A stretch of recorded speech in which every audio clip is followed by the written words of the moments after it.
And we're on the air.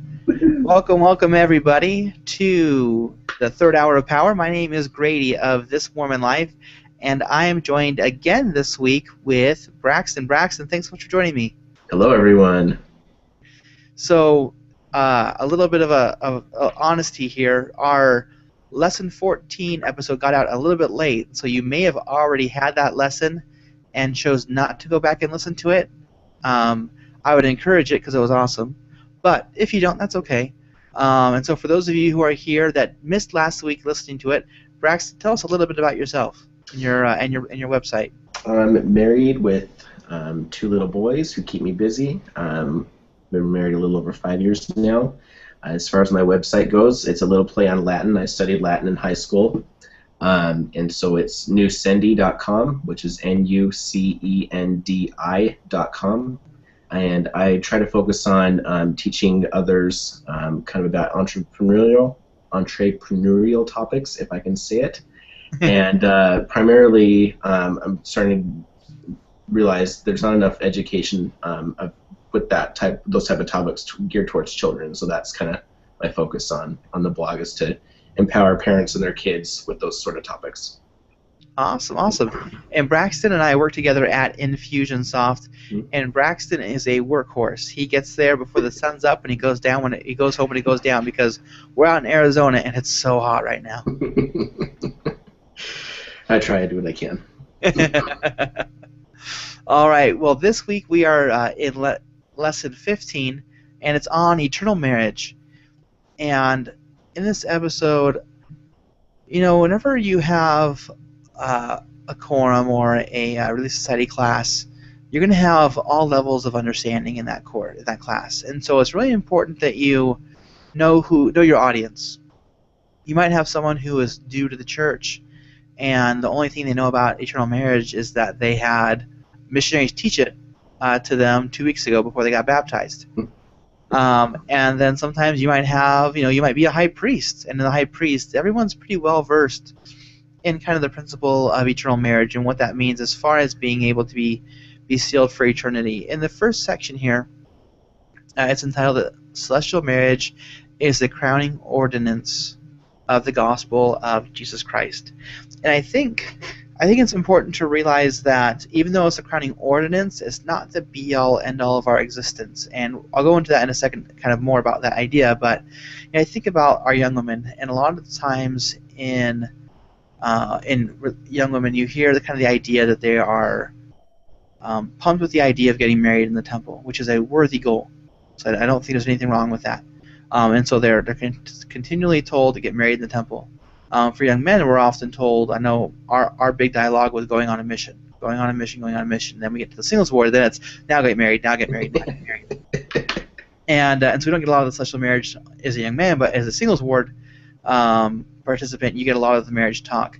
But then you get married, and there is the idea that you have fulfilled the measure of your creation. You've gotten married, you're at the pinnacle of the ordinances you can do, and now it's like, now what? Now you endure for another 60 years. And I always thought that was a kind of a weird idea. And so most of our thoughts today are going to be on sections 5 and 6. And that's more about enjoying your celestial marriage here on earth. I always think of a celestial marriage as not a marriage that endures forever, as much as it is a marriage that feels like heaven on earth. And so in section 5, it talks about talking to children and youth about celestial marriage. Like I said, I think it's important that our youth understand the importance and the sacredness of celestial marriage. Yeah, it breaks my heart every time we have youth that don't see that as an important thing. And I'll just say this quote here. It says that life is short and eternity is long, he says. He goes on, the proper advice to our youth is to consider carefully, with the view of choosing well, a companion with an abiding faith in the gospel. Such a person is more likely to prove true in every vow and covenant when the young man and the young woman are thoroughly grounded in the divine mission of our Lord and believe the gospel as revealed through Joseph Smith the prophet. The chances are all in favor of a happy union that will endure forever. And I think, when I see marriages and I see where successful marriages lie, I would say statistically you have a better chance of having a happy marriage if you choose someone who you are equally yoked with, where you have a similarity in faith. Now that doesn't mean getting married in the temple seals the deal and you guys are guaranteed to be together forever, because unfortunately with agency there's still people that make wrong choices. We're going to talk a little bit how to protect your marriage against that. But the idea is that a lot of marriages, there's a lot of unhappiness when it comes to a mixed faith family. And not only that, but in a mixed faith family, you now find yourself not in a situation where you are set up and prepared to receive an eternal marriage. And so I think if you think about, life is short and eternity is long, an eternal marriage is it should be the most important choice or priority when it comes to choosing that spouse. Absolutely. One of the things that stuck out to me in Section 5, I talked a little bit how I have an interest in educating kids, but not like in a school teacher kind of way. But it talks about kids in our youth. And one thing that stuck out to me, it's the third paragraph. And he says, I plead with you, the youth of Zion everywhere, to keep yourselves clean and pure so that you will be entitled to go to the house of the Lord and together with the companions of your choice, enjoy all these great blessings the Lord offers to you. And that reminded me of something I learned when I was preparing for my mission. One thing, maybe not so much with us young men, but especially young women, is modesty is a big deal when we're teenagers and stuff. And something I learned once I was endowed was, you need to learn modesty because if you're and understand the importance of it, because if you get endowed and receive your garments, not all your clothes you can't wear your clothes anymore if that's not going to be the case. You know what I mean? And when I had to trade in all my chubby shorts and really deep V-necks. Right. Exactly.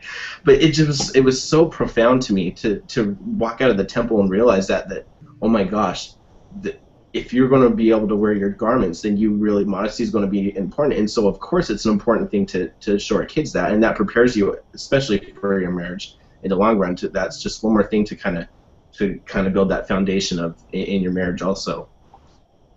Yeah, I agree, and that's the thing with our kids too, is that even though my baby girl is not even one yet, me and my wife have modesty discussions, and it's not that babies are sexy or anything creepy like that, but it's just the idea of preparing for a life where that will be a reality, and just the idea too is that wanting to be different and set apart from the world. In Section 6, it talks about having a happy marriage in this life. And it leads off, it says that marriage is ordained of God. It is a righteous principle when in holiness it is received and practiced. If men and women today would enter into this covenant in the spirit of humility, love, and faith, as they are commanded to do, walking righteously in the ways of eternal life, there would be no divorce, no broken homes, but a happiness, a joy beyond expression. When I think about those celestial marriages or those temple marriages that do break apart, it always seems like a big root or a big cause of that is one of the parties, or maybe even both, have stopped keeping the commandments of God and have led them down roads that lead to unhappiness. And I've just been amazed just in the past 5 years how many men that I know and respect that have not kept marital vows, and have walked down this road. And I think it's so important that we protect our marriage, and so that we do have a celestial marriage or a marriage that's like heaven, and we do the things that preserve that, the things like praying together, the things like reading our scriptures together, and as a family. And one of the things that I'm really passionate about, and I'm trying to get better about, is date night, with your wife, making sure that even though being a mother and a father is one of your important jobs as a husband and wife, I would say that husband and wife is probably your most important, because when we get to the celestial kingdom, we'll be organized in husbands and wives. It's important that you preserve that relationship. I live in Gilbert now, in Arizona, and I was down at the Santan Village outdoor mall, and it's awesome. And I walked by this little club, and they have tonight open mic night at 7 o'clock, and I just thought to myself, Now I'd plugged the name, but I totally forgot what it was. I'm sorry, Open Mic Nightclub in San Juan Village, because it was free admission. I thought, this is awesome. And it even had a little requirement, all entertainment must be family friendly. And the thought just sparked in my head, I want to bring my wife here. I want to do this tonight for date night. And it's those kinds of ideas that our spouse should be someone that we think about and that we care about and that we want to serve and want to love. And we've all got room for improvement. Me particularly, my wife, if she ever listens to this podcast, which she usually doesn't, if she did, she would say, I don't think that's what you're doing, because I do make mistakes. I'm not perfect. But when I think about the man that I want to be, it's the man who takes care of his wife and loves her and cherishes her and thinks about her when there's things that are enjoyable, things that I might find entertaining or fun. They are so much more fun when we get to do it together. Yeah, I appreciate, you said a couple of things I really appreciated. One, before I forget it, what you just said about finding things that are fun to do together, and something I learned after getting married. My wife and I, we have very few interests in common, and dating resorted to hanging out with friends and stuff like that, and I wouldn't say we went about our courtship, in a way that we didn't learn more about each other. But getting married, you kind of start to discover, I like to read books, and she loves her movies and stuff, and we're opposites in that way. And there's a whole bunch of other things, but it's really been fun. We've been married a little over 5 years now, and just to kind of explore things with ourselves and find new interests together and things like that. And then something that you mentioned that I really appreciate you said was you actually said the words marital vows, which is something, at least I'm guilty of this. I think vows that's not a word that's so common in LDS culture. At least in my opinion, we hear the word covenant more. But I think, and my wife and I had a discussion about this recently, where they are vows and they do mean something. And I mean, of course, the covenant means something, but they are vows. You did make a promise, and whether to say in layman's terms, whether in thick or thin, it's you're promising to be together. And sometimes we tend to forget those things when things are in the thick, and that's not the thing that we think about. First of all, that we need to cling to each other and remember why we got married in the first place. Yeah, it's been an interesting thing, through some of our life transitions right now. It's been amazing. I take it after my dad sometimes, where I keep things in a lot. I don't share all the time, and I always see myself as kind of the protector of the family. I protect my wife from things that might cause her discomfort. I haven't told her I found 3 scorpions in our house since we lived here. I take that burden on myself. I am neurotic and I freak out at night when I'm downstairs by myself, but I don't want her to, so I hide it from her. I don't tell her those things.